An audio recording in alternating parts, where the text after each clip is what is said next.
This week, the Salvage squad have gone to the end of the earth. Well, the end of the country, anyway. We're in Penzance near Land's End. But we're not here for the beach. We're here to restore a piece of near-forgotten automotive history. We're going to take on a car all speed freaks dreamt about back in 1902. A white steam car. Back then, steam cars were considered very nifty indeed, with a flat-out top speed of a heady 30 miles an hour. Downhill with a tailwind. Any wannabe Edwardian boy racer would have lusted after one of these. A white steam car. That's right, it's driven by a steam engine, not an internal combustion engine. We've got our hands on the only 1902 white steam car left in the country. And it's owned by steam machine-loving Dr. Bob Dyke. Bob! Hello there. All right. So is this the machine? No, that's not the machine. This one's 1908. We've got a really old one for you. The old one's here. Aha! Oh dear. Now then. Right. I'm sorry, but it just looks like it's missing a horse. And all over the floor. Yes, there's a lot of broken bits on the floor. There's bits everywhere. What a wreck. Well, I'd like to say I've seen worse, but that would be a lie. It is wonderful. It is a beautiful thing. Well, we'll worry about the aesthetics after we've worried about the explosion of parts. I can enjoy the aesthetics while I'm working on it. Where's the steam generator? Yeah. As the squad look around, it's becoming clear that something pretty serious happened to get the car into this state. Well, I had a slight accident with it. The brake drum broke, which is the fourth time that we've known it to run away at least in its lifetime. Bob's crash happened 2 years ago when he was driving back from the MOT. With no brakes and careering downhill, he stood on one of the mudguards, pushing it onto the wheel in an attempt to slow the out-of-control machine before the inevitable smash. I probably got 5 miles an hour off, which might have saved my life. I mean, I missed the first granite wall, which was about 10 feet high, and that was a right-angle bend, and she went round almost on 2 wheels. But the second one I just couldn't avoid. Whilst the squad carefully examined what's left of Dr. Bob's beloved machine, I asked him, what is it that makes it so special? Well, she's 100 years old this year, and she's really a lovely old antique vehicle. You know, she's an antique piece in her own right. It'd be nice to have her for her 100th birthday, to give her a treat and take her down the London to Brighton Road, she's done the London to Brighton 3 times. She did the centenary event itself, which was 1996, but this is her centenary.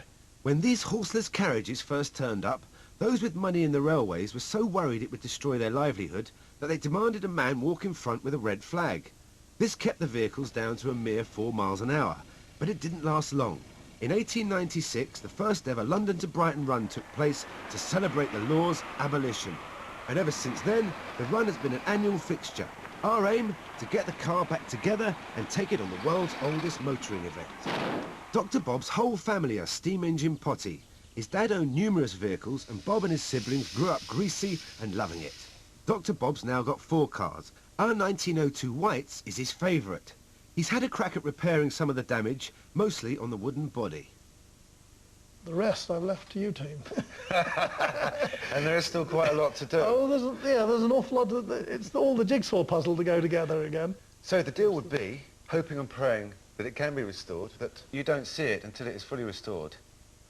Yes, I'm happy with that, I think. It is a difficult job. I mean, she's a delicate old antique, and also not many people actually have managed to get these cars going. Well, hopefully when you next see it, it will be perfectly restored. Good, I hope so. Leaving the squad to get their hands dirty, me and Dr. Bob hopped into one of his working steam cars and headed out to track down some spare parts for our restoration project. The first steam car in the UK was built in 1801 by Richard Trevithick. His road locomotive was destroyed when his cousin went to the pub, got absolutely steaming and burnt it and a barn to the ground. In the early days, most of the horseless carriages were powered by steam. Back then, it was the internal combustion engine that was thought odd. But by 1908, cars like Henry Ford's Model T had brought the petrol engine to the masses, and the desire for steam pretty much evaporated. A steam car runs on steam, of course, but it doesn't use coal like you might expect. It's got a petrol burner under a flash boiler. The burner heats loads of tiny pipes red hot. When the water hits them, it turns to steam, which is channeled into the engine, moving the pistons, which turn the crankshaft, which itself is connected to a chain that takes the power to the rear wheels. It's got no clutch or gearbox, and if you want to go faster, you just turn up the heat.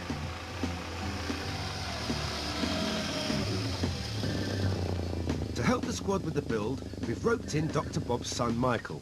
He's a car restorer by trade and the only person Dr. Bob would entrust his beloved car to.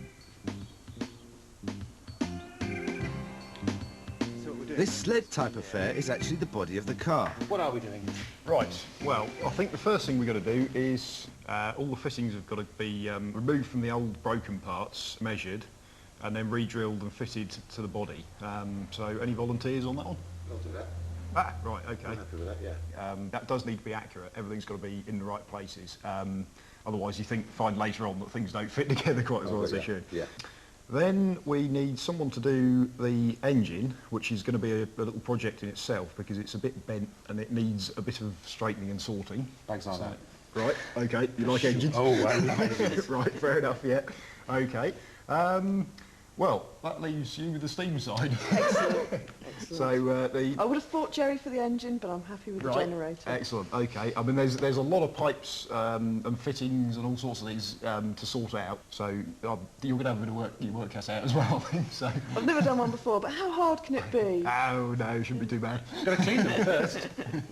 Our final aim is to get everything on together, apart from a few bits of the trim, and then get it off to the paint shop. Yeah, basically. I reckon we can have this knocked together in what? 4 to 5 Careful, months. Jerry. Careful. I swing from being wildly optimistic about this project to being sort of, just where do you start? I know. So, It's daunting. If our car's going to puff 1 mile, let alone 50, then Jerry will have to fix the mangled engine. Claire needs to work her magic on the boiler and plumbing, and Axel's going to have to deal with a dodgy brake. But there's no point in doing anything if the basic chassis isn't up to scratch, and that's the first task. The chassis consists of the front and rear axles, 2 wooden poles and 4 springs, connected to a solid wooden body, which Dr. Bob has already repaired. Axel and Michael begin the simple task of assembling the running gear, but nothing measures up like it should. What next? So right now, what we've got to do now is get these front springs on. Now it's very important that we get these springs exactly the same distance from the 2 back springs, so the axles will then be parallel. Okay. Because otherwise the car might steer one way or the other when you're meaning to go in a straight line, which obviously isn't good. The key to being able to drive a car in a straight line is getting the front and back axles parallel. Slightly off and you're in trouble, so the boys need to get the springs which hold the axles in exactly the right spot. What should it be? Should be 70 and 3/8. 70 and 3/8. Yep, that's it, spot on. Lovely. Right. The Okay. next one The next one? should be 72 and 3/16. That's not quite right. We got 72 and a 16th. They're immediately in trouble. The springs need to be mounted directly opposite each other at this point on the car. But according to their measurements, one of the springs should be mounted at this point. Something is seriously wrong. While the boys struggle with the springs, Jerry's sprung into action. He's got the important task of fixing the engine. It took a hell of a whack in the crash, and sitting in a damp garage for the past 2 years has caused the pistons to seize. While he gets spannering, Claire dons the industrial marigolds and gets scrubbing. This car's plumbing consists of more pipes than a church organ, and they've all got to be clean as a whistle. These pipes run from the water tank to the boiler, where the intense heat turns the liquid to steam. Then other pipes take the steam to the engine. The rate of steam flow is controlled by various valves and linkages that are operated by the driver. The history of our car starts in 1900, when the White Sewing Machine Company decided to make cars. By 1902, they produced our White Steamer 6 horsepower Stanhope with Postilion seat. After numerous owners, Dr. Bob got hold of her in 1993 and restored her to pristine original specification, dodgy brakes and all, which is why it hit a 10-foot wall 2 years ago, which brings us neatly back to the somewhat mangled chassis. Although Axel and Michael are making a go of it, it's proving impossible to fit the 2 axles on the car so they're parallel. It's looking like we might have a very slight discrepancy. Measure, measure, and measure again, but the sums just don't add up.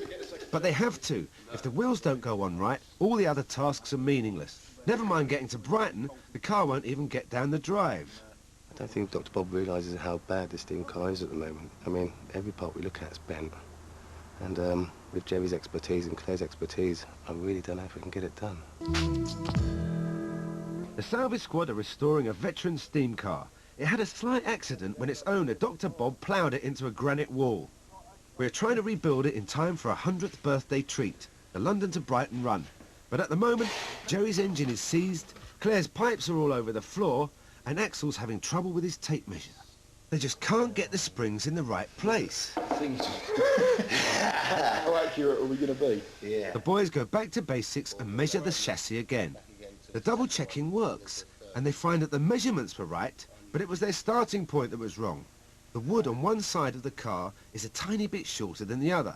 Knowing this, they can get the springs in the right place. Michael? The big man is admiring his handiwork when he makes another discovery that might explain why the day has been so hard on the pair of them. I still love you. But I think we've got a bit of a problem. Right. If you come back here. Yeah. Right back here. Yeah. Look at the wooden structure. A little bit wonky? It's a bit low this side, you mean? Yeah. On this front corner. Yeah. And we've got a difference in the wood as well. How thick that is here. How thin that is there. But it really does look like this height is a lot lower. This could be a problem, couldn't it? It could be. The new wood on the car was added before the squad arrived, and we thought it would be a simple task to bolt things back onto it. Discovering that it's going to be complicated is a major setback. We decide to call it a day and come back to the problem fresh in the morning. But after a late-night phone call to his father, Michael has seen the light. I said we were having a bit of trouble fitting things when I rang him. And he said, yes, he said that would be because of the wider chassis rails. So, which was very nice of him. These are the chassis rails. In fact, close inspection of them has revealed that they are wider than the originals were, at Dr. Bob's request, and they're the tiniest bit wonky. Come on, fess up. Your dad tried to improve the steam car, didn't he? He did. Modification. It doesn't pay. It's a bad move. If this was Dr. Bob. Cheers, mate. Armed with this information, the lads know how to deal with the bodywork. And after some final checks, they can get back to work and hopefully are one step closer to getting the car ready for the London to Brighton run. It's looking pretty good. For a 100-year-old car, you know, it ain't going to be perfect.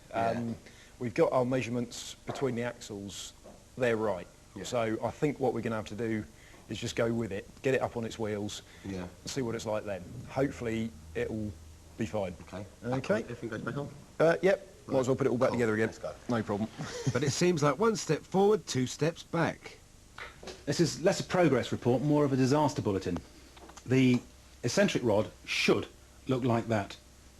Nice and straight and nice and round. It looks like that, not at all straight. We've got to straighten it. I've got to straighten it somehow. But if that doesn't work, certainly for the time being we're striped. The eccentric rod is part of the mechanism that operates the valves. They open and close hundreds of times a second if the rod is straight. But ours ain't. This is a serious problem. Jerry knows his engines, but we need someone with a real feel for steel.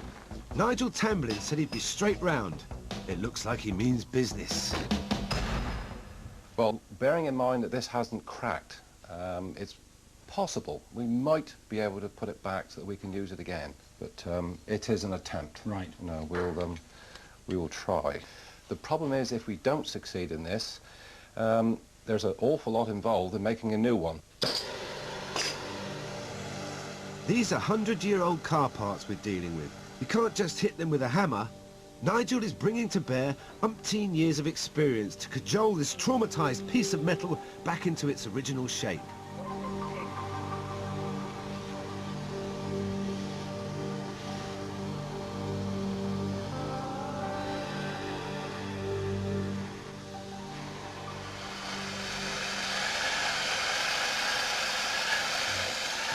Playing up. Yeah, a little bit. This is the most difficult part, right where the metal gets to its thickest. So it's tiny little taps, you just try to get it right. Just hold that one minute. Thank you. Right, there. Yeah. The trick is, of course, not to melt it. Yeah, that would be fairly silly at this point, wouldn't it? You see me sweating, there's only fear, all right. Okay. Nothing wrong with a bit of steer when you're working with 100-year-old components. It'll probably need adjusting when it's cold, just to finally sort it out. But it's not too bad. No. It was a bit better when we started. Yeah. And there's something else that's looking better, Claire's pipes. I'm really enjoying it.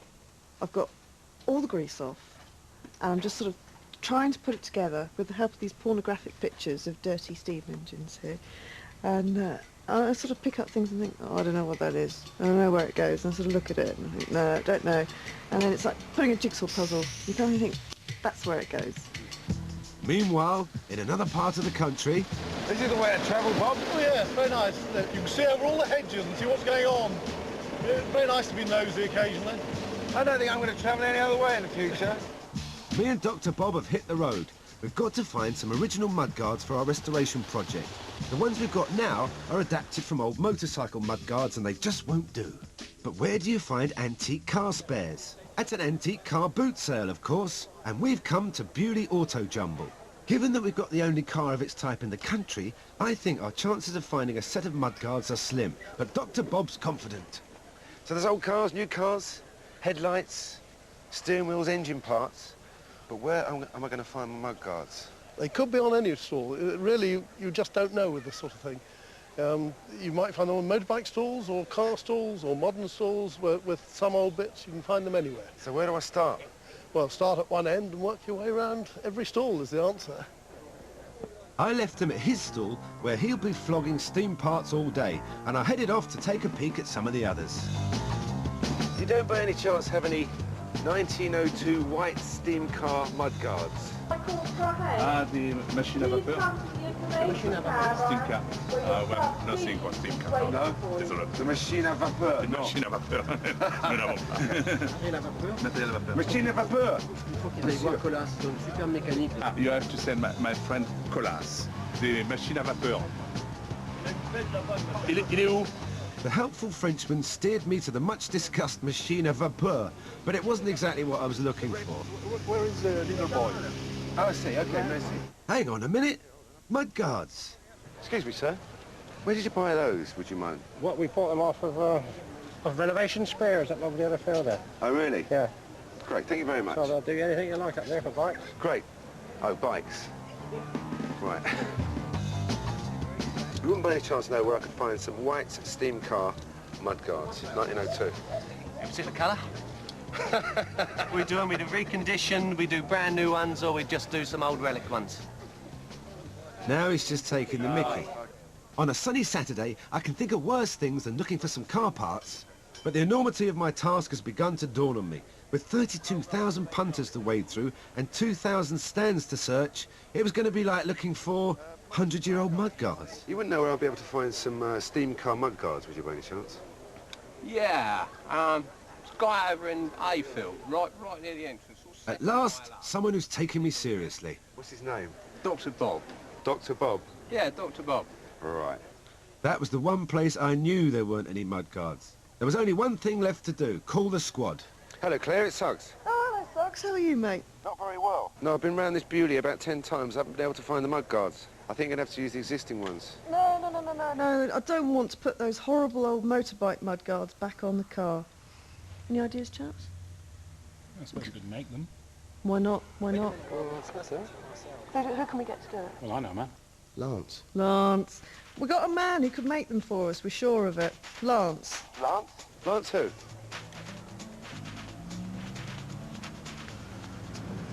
Lance McCormack is a Rolls-Royce trained panel beating and bodywork expert, and he's our last chance to get some mudguards that are going to look right on the car. But he's going to have to try and make them from scratch. While I head off in search of a man to make me some mudguards, Axel's hitting the road in a quest to get a new brake. The original brake broke and caused the crash that wrecked the car in the first place. But as I've already discovered, finding 100-year-old car parts is not that easy, so he's going to a foundry to make a new one.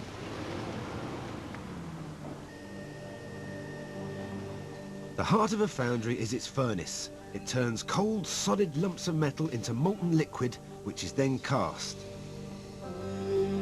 A wooden block, which is the shape of our brake, is buried in sand. When it's taken out, it leaves a hole. When the metal's poured in, it hopefully makes a new brake drum. The sand Axel's working with is mixed with fast-acting resin. This stuff reacts with air, so in about 8 minutes it's going to be ready, dry and as hard as a rock. This gives him plenty of time to get some sexy clothes on.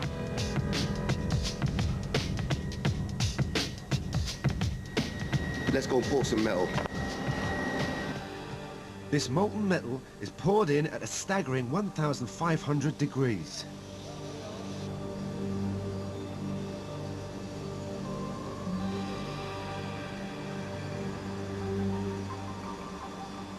After the metal has cooled, Axel nurses the casting out of the mould with his favourite tool. And voila! Success! One brand new 100-year-old brake. All that remains now is for the drum to be tidied up, then machined to fit. Once bolted onto the rear axle, hopefully this new drum brake will stop our baby from ploughing into any more granite walls. Okay. Grab the crank. Okay, go on. But we don't need any stopping power just yet, as the engine's still seized. This requires the softly approach to avoid damaging it.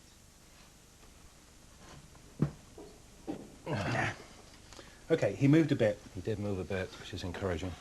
Right, you hold it, I'll hit it, you hold it. What's your fancy? Just a moment. Jerry's gentle taps are to get the pistons to move, as at the moment they're locked solid. Yeah, it's trying. Yes, it's moved, about a 32nd of an inch. That's good enough. Yeah, that's fine. Yes! I'll hold it, you catch all the pieces. Great, no. Having fixed the very bent eccentric rod earlier, now Jerry and Nigel need to completely remove the crank in order to de-seize the engine and get it running. At least that's the plan. Uh-oh, I just found another problem. Oh, my Lord. There's a piece broken out. You're joking. Out of that clevis. No. Salvage Squad are restoring a 100-year-old steam car. As usual, they've loads to do and not much time to do it in, as they have to get it to the paint shop ASAP. And of course, the steam car has to do more than just look good. Jerry's already worked his magic on one very bent bit of the engine, but... We've just found another problem. There's a fork for holding a pin, and a chunk has broken off it. The chain going into the engine and damaging everything has ripped a chunk out of it. Which means what started off as, you know, sort the engine out and just bend one eccentric rod straight is going to end up with this thing strewn all the way over the bench. One quick clean blow to the top of my head, I think. There's a word for situations like this. Yes, there is. Oh dear. While Nigel attempts to repair the broken fork, Jerry's preparing for some major surgery. This is the rod that we had straightened, and there's only one way to find out whether it's going to fit or whether it's going to need any modification, and that's to get on and fit it, to test it. These specially hardened ball bearings ensure Jerry's rod will rotate smoothly. It has to. If the repair isn't spot on, it will mean making a whole new eccentric rod. It's perfect. It's absolutely perfect. I'm chuffed to bits. Unlike the engine, the flash boiler survived the accident, so it's down to Claire to turn the boiler, and her boiler suit, by the looks of it, a lovely shade of grey. There, Jerry. Oh. All repaired. No, it's not. You've been out and bought a new one, haven't you? No, I haven't, because there's the old piece. It's time to put the whole thing back together again. First off, Nigel's newly machined fork goes in. It fits perfectly, but will Jerry's work on the crank be up to scratch? Oh, wow.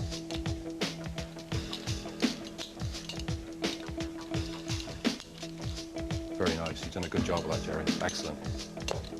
Moment of truth. Now that looks a bit more like an engine. While they sort out the mechanics, I'm on the case with the aesthetics. I've tracked down a tin-fingered genius by the name of Lance McCormack, who might just be able to help me out with a set of original-style mud guards. Hello? Oh, Lance hi there. McCormack. Nice one.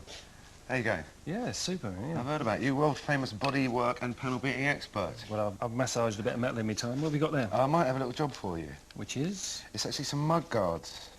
Is that a Stanley or a white? It's a white. It's a white steam car. Yeah. Okay, but bring those over to the surface plate then, and we'll have a look and see what we can come up with.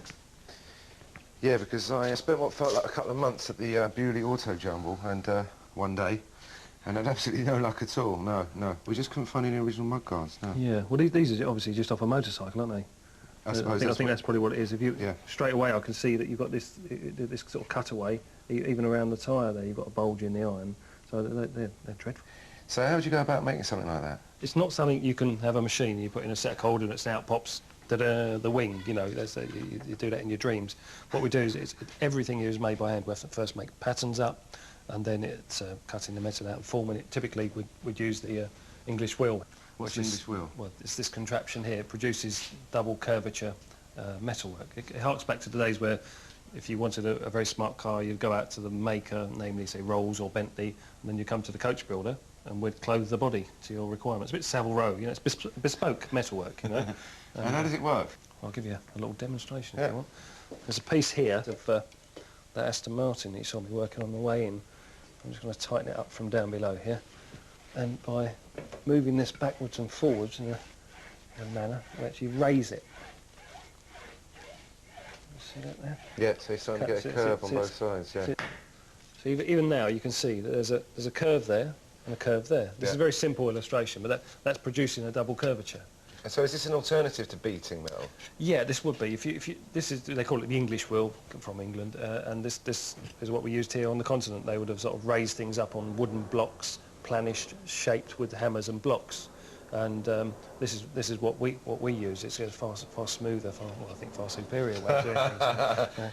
That's not looking much like a mudguard just yet. I feel quite confident we can achieve what we've got there. Trouble is the timing. If you can leave it with me, what I'll do is I'll give you a shout and we'll get it in and we'll just get it done. Sure, Lance, yeah. Yeah. Okay. Great. Well, hope to hear from you soon. Great stuff. Take care. Cheers. Fingers crossed we'll end up with some cool mudguards for our 100-year-old hot rod. But to make sure the car doesn't get too hot, Claire is fireproofing the wooden body before installing the steam assembly. And the engine is back in one piece too. This is it. If it runs, we can go to Brighton. If it doesn't, we can't. It's as simple as that. Before the engine can be reinstalled in the car, it needs to be tested. The lads are going to try and run it on compressed air, using air pressure to move the pistons.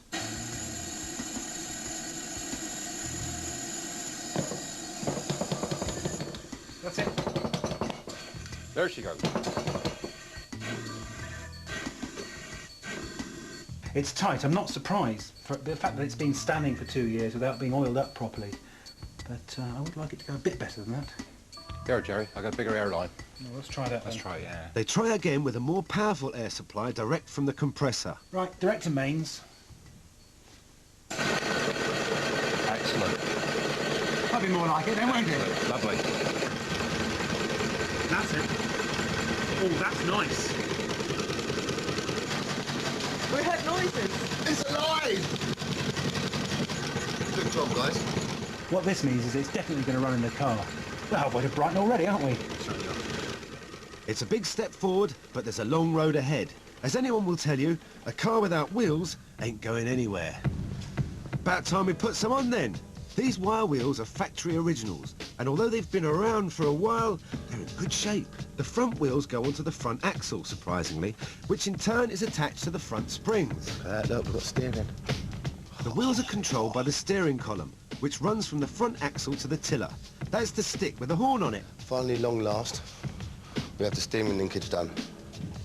All important for missing them granite walls. And as the rear wheels go on, you can start to see that we're really making progress. I'm starting to feel a little bit of happy glow coming. 2, 3, hop! That's one very expensive go-kart. With the squad getting on really well, I thought I'd go and find out more about the steam car world. Dr. Bob said the best place to do that is the Great Dorset Steam Fair. It's packed with people with steam in their system. So here we are, Bob, the Great Dorset Steam Fair, the festival of all things steam. Yes, yeah, quite a size. Fair size. We get people from all over the world, come from everywhere here. What's this? This is a recreation of the turn of the century light delivery van. And what is it about steam for you? Well, it lives because when it's cold and it's dead, when it's warm, it's vibrant and it's like a human being. Does it have its own personality? Yeah, I think you'd probably find that they all do, and that's one of the things about steam is that you can't read a book and then drive a car. It's probably more akin to being a horseman than driving a car. It's something you get a feel for. I don't know what it is about steam. It's like some slight distemper in dogs. You can't get rid of it. And once you've got it in your bloodstream, it's there forever. And they're a peculiar band of people, steam engine people.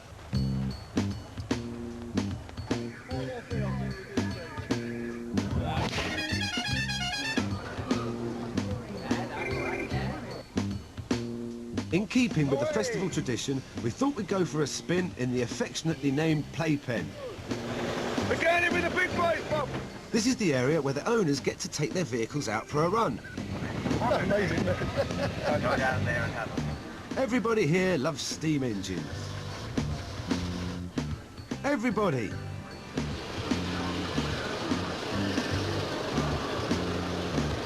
We always give way to these, to the big loads. It's like being in a traffic jam in 1906, isn't it? It was speeding round the playpen and seeing the sheer number of machines that brought home to me that at one time steam really was a serious contender to the now dominant internal combustion engine. But if our steam car is going to have any chance of trying out its engine, it's going to have to get out of the garage. But while I've been gallivanting round Dorset, the squad have pushed on. They're ready to get the boiler in, but without much time left, the squad are feeling the pressure. Please work. Well, we've knocked it and twizzled it and moved things around. Say it fits. Just say that. It fits. Oh, right, go on. Hey! Now we're on a roll. It's time for the two-cylinder engine, and that's Jerry's baby. Do you want a hand, love? Stop Come it, on, mate. get it up here, come on. Come on. You'll be arrested for that. Right, put the plate up on there. It's had 2 major repairs, a good clean and general service. If Jerry's done his job right, it'll be pumping out 6 horsepower, and we'll whip our baby up to 30 miles an hour before you know it. If he hasn't, we're not going anywhere. What about that, eh? Look at that. It's got all its major organs in there. That's right. Next. This is the condenser. Unlike a radiator that cools hot water, it turns steam back into hot water. It's all right, lads. I got the heavy bit. You do it. Don't worry. Don't worry. We're not worried at all. As the condenser slots into place, there's a concern that the earlier body problems might be coming back to haunt them. It looks reasonably square. 1, 2, 3. Unfortunately, not square enough. It's a bit ski whiff. Yeah. I was right, wasn't I? Could be. We hate it when you're right. The condenser fits in place fine, but it just doesn't look right. And nobody likes a wonky-looking car. That gap there, I can't get my finger in it. That gap over there is a lot thicker than my finger. I think what might have happened is the whole condenser has got twisted in the accident. We're not going to get that out. No. That's not going to happen. Right, in which case, We have to whip those brackets off, put the top pin through, push it back, draw around the brackets, and reposition. The brackets will be wonky, but the face of the car won't. Yeah, yeah. Yeah. You'll notice that a lot less. Yeah. Go on, mate, what are you saying?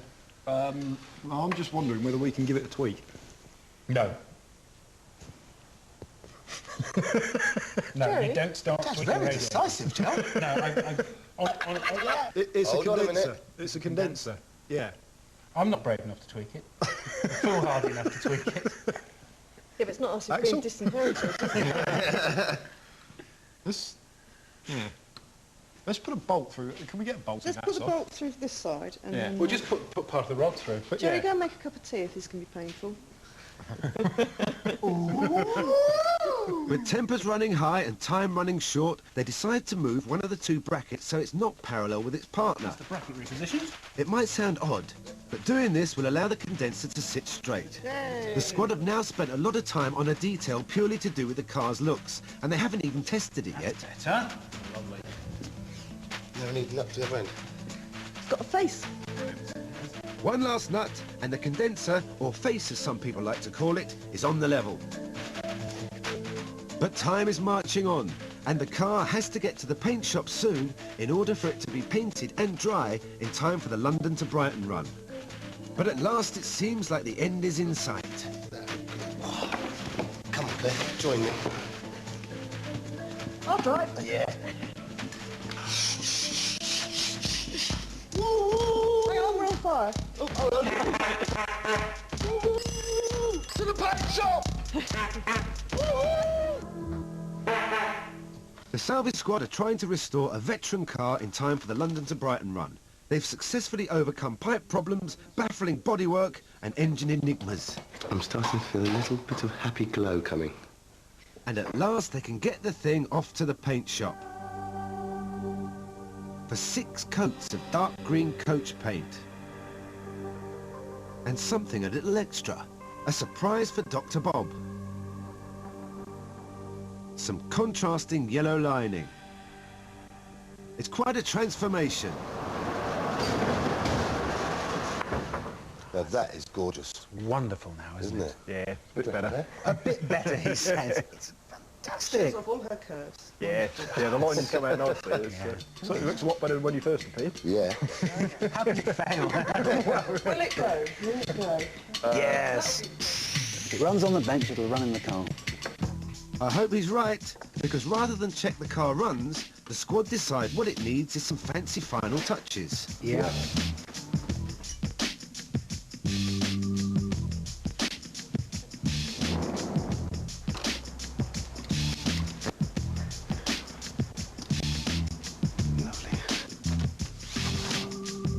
When we first started this project, there were so many pieces involved, I didn't think we'd get it finished. But everyone's hard work has actually, we have finished it. It looks absolutely beautiful. For a car that's 100 years old, it looks immaculate. It certainly does look good. But how does Michael feel about the work that's been done? Yes, it's good to see it back in one piece again, but we haven't actually tested it on the road. So it's going to be a bit hit and miss as to how it actually drives, to be honest. Well, we've left it too late to worry about that. There's just enough time to fit the handmade mudguards that sent me from one end of the country to the other. Excellent. Jerry, Claire. Hey. Oh, it's better. That looks good. That's better. Yeah. Suits the car. Yeah, it does. The lines look really, really nice. Yeah. Well done, Suggs. Pulled it out the bag with that research. Well done, Lance. Yep, that man can certainly roll a mudguard. Time for a final polish. Come on, Jerry, I want that brass so you can see a face in it. Maybe not. And then the must-have accessory for every steam car, a fire extinguisher. Come on, let's deal with the hood up, eh? Look at that. Whoa! Hey! I like that. Very, very smart. Mashing. What do you reckon your dad would say? I think he's going to be impressed when he sees it. And the last time we saw it was a pile of bits, so... Tell you something, Michael, I didn't think we were going to get it done. No, it's a bit of a challenge. Yeah, but we did. Yeah. Oh, last one to Brighton's a rotten egg. The London to Brighton run happens once a year, and only really old cars are allowed to take part. In fact, they have to have been built before the 31st of December 1904, and that puts the youngsters at 98, and the oldest this year is 107. It's very early on the morning of the London to Brighton run, but Dr. Bob has been up for a while already, pacing the empty roads of sleepy central London, as we have a 5 a.m. rendezvous with the squad. How are you feeling about the arrival of the car? I'm looking forward to it. Yes, a bit anxious because to make sure that the thing's been done properly, and it does take a little bit of discipline to get it right. Dr. Bob's concerned there could be problems with the antique components that the squad haven't anticipated. Well, Bob, I do believe it's on its way. Do you expect anything? Hey! Hello? But I'm hoping the talented trio will have got it all sussed. Well done. Hello, hello, hello, hello, hello. Ready for you? You got it? Well done, well done. Can you come have a look? Yeah, Come we'll on have a little look. Get it nice and steamed up, ready for the go? Yes. Yeah? I think you'd be suitably proud, Dr. Bob. Here she is, mate. Yeah. Oh, I like the lining. Yeah? Yeah. Oh, good. Lovely smart green, isn't it? We've never had lining like that on it, you know. She's looking fine. Dr. Bob likes a pretty car as much as the next man, but what he wants to know is if it's going to work. So let's light her up and get steaming. Lovely. First off, a little bit of pumping to get the fuel pressure up. There's no need for keys. Then you light it. There we go. We have ignition. Oh. Fingers crossed. A vehicle like this takes a lot of fine-tuning to get right. Our steam car's attempted the run 4 times in her history. First off back in 1958, but she didn't make it. She tried again in 1996 and she did, although delayed by a small fire. Oh, look, Jimmy's working. I've just painted those. Don't worry. They're dry. They'll soon be black. Michael is the only person who worked on the build who's ever seen the car running. Is he optimistic? Nervous moments, so but we should be all right, I think, hopefully, as long as the main burner comes in all right. So it sounds like it might be at the moment, actually. The car's been steaming for a while now, and it's time to get her up to the start line. This is the moment of truth. Will the hours the squad spent with oily hands, skinned knuckles and cold feet be worth it? Come on, girl. Do you want to give her a push? Come on. Yes. Come on. Yay! Just about got going, didn't it? It certainly looks good, but it doesn't seem to want to go that fast. Is everybody coming on board? Yeah. Come on board, sir. Go on. Where's the other hat, Bob? There you go. Brighton or bust. Here we go. See you later. Good luck, Claire. Good luck. As our car only has 3 seats, Axel's sharing a bench seat with Dr. Bob's sister Diane in a petrol-driven Oldsmobile. The traitor. And Jerry's getting a lift with Richard, Dr. Bob's brother-in-law, in a Steammobile. There are over 400 cars in this year's run. It's not a Grand Prix by any means, but as these wacky racers rev up on the start line, I can't help thinking there is an element of competition. And they're off! It's the mad-hatted Axel and the equally mad-hatted Diane in the 1904 Oldsmobile, followed by squadron leader Jerry and his co-driver Richard in the 1900 Steammobile. And bringing up the rear for now is the newly restored 1902 white steam car. The team consists of driver Dr. Bob, chief mechanic Claire, and slowing down the car, not doing much more than keeping the seat warm, is me. Axel's up ahead in the petrol-driven Oldsmobile. He's chugging along just fine and he's taken a camera along for the ride. Here we go. Down the mouth. We've been advertising about that one there. And Jerry's steam car is leaving everyone else for dust, or clouds of steam at least. So far it's even Stevens with all the squad's vehicles going strong. The first photo opportunity of the day is on your left. Her Majesty's gaff, Buckingham Palace. Got a couple of wonky wheels, that one. Oh, something's gone. Uh-oh, what was that? Oh, Something's that gone. didn't sound very good. Something's sounding very sick. Should we coast or halt? Yes. Yeah, something went there. Oops, amazing.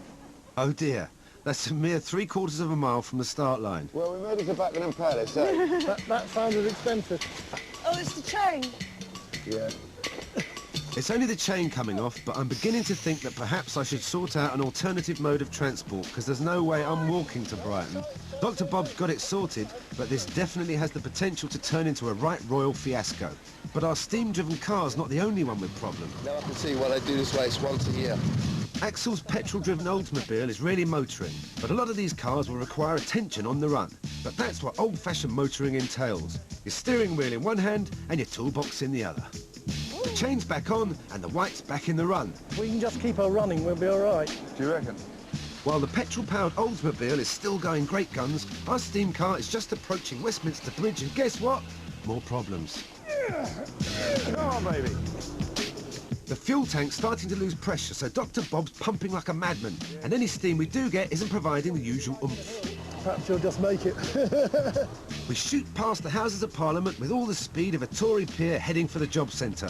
I'll tell you what, if this don't get any better, the petrol engine's going to get my vote. But while we're on dead slow, Jerry's on stop. We're in Croydon. So far, so good. Just stopping to pinch 15 gallons of water. And this is something we're going to have to do all the way down. Stop, persuade somebody that we can use their tap, connect the hose, fill up with water, and off we go again. I have a really good feeling that certainly this one's going to make Brighton. Jerry's vote of confidence in someone else's car is not encouraging, especially since he repaired ours. But our spirits are lifting. It seems like the white's finally warming up. I nearly fell out. Further down the road, our petrol engine competitors Axel and Diane have encountered a problem. Good sports Jerry and Richard stop to see if they can help. A bit of tinkering, and hey presto, the Oldsmobile is back on the road with all 2 of its gears. Despite the problems they're having, the Oldsmobile is in a lot better shape than our car.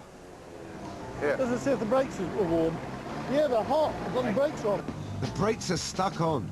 Some low-tech jiggery-pokery gets us back on the road, and we rocket up to top speed, about 8 miles an hour. The brakes are off! Hurrah! But not everyone's having such a tough day. Axel and Diane have made it as far as Crawley and they're taking a break. Having great fun. You know what, we're two-thirds of the way through? Yeah, about that, yes. So, Not long now. 1/3 to go. And... The best bit to go now. Yeah? Oh, good. So it looks like Not we're so gonna... much stopping and starting, we can really get off of that. As the Oldsmobile burns rubber, Jerry's just burning. This half-baked car is never going to make it, and they're not even halfway yet. Slightly dodgy moment. There is just a chance that we've scorched the boiler and we're leaking. If we've done that, we're out. They're going to have to do some careful checking before they can even try and continue. We've been going a couple of hours now, and after all that pumping, Dr. Bob needs a rest. I foolishly volunteered. Come on, pump, boy. Get some energy. Put something into it. Come on. Up ahead, Jerry and Richard have bad news too. We think we've chuffed the boiler, got very low on water and scorched it, and it's leaking like mad now, and I think that's our Bright Nova. We've yet to make it out of London, and we've got another unscheduled stop. Get her into the side, can you? Quite near the side. We've made it to Streatham and we've stopped now because the car is not running quite right. So we're going to have a good check round and try and get it back on the road again because it's really hard work at the moment. We've got some big hills coming up. But the petrol-powered Oldsmobile is still going strong, hills or not. Axel and Diane have got Brighton in their sights. 5 miles to go. I hope we make it. Have we got any more hills? No, it's all downhill now. We got in. It's all downhill. Speedy Gonzales the whole way. But it takes guts to drive a 98-year-old car through 4 lanes of heavy traffic. Wow. This is scary. Cars overtaking both sides. Oh, mama. And while the humble Axel powers on, our humble white steam car has come to a stop. It seems the car's teething problems prove far beyond the realms of roadside repair. It's the final tuning that's needed. And yes, that takes a steam engineer to do the fine tuning. So, despite all the squad's efforts, the steam car didn't even make it out of London. But Axel's done us proud. He and Dr. Bob's sister Diane have made the whole 54 veteran car-eating miles from London to Brighton. We made it to the end. We got a medal and everything. Winners, we are the best. Should always get an Oldsmobile. We are the greatest. That's it, no steam cars, just Oldsmobiles. Axel might love the infernal combustion engine, but Dr. Bob's sticking with steam. He reckons a few more hours in the workshop will have our car puffing on all cylinders. She'll be going again, really on song. And she'll be steaming up these hills without any problem at all. Perhaps it says something about the complexity of the steam car species that neither of the cars we used made it. And even though it was the same age, the petrol-driven Oldsmobile creamed them. Maybe the internal combustion engine was a better idea after all. And despite the fact we didn't get to Brighton, the squad's work has transformed a pile of badly bent bits into a gleaming, steaming work of art. Get your bucket and spade out because next week's Salvage squad attempts to restore a rather special Blackpool tram. And don't forget to visit the website at channel4.com/science to find out more about tonight's challenge. Well, next on 4, Judgment Day approaches as 2 teams produce their masterpieces from Leonardo da Vinci's visionary designs.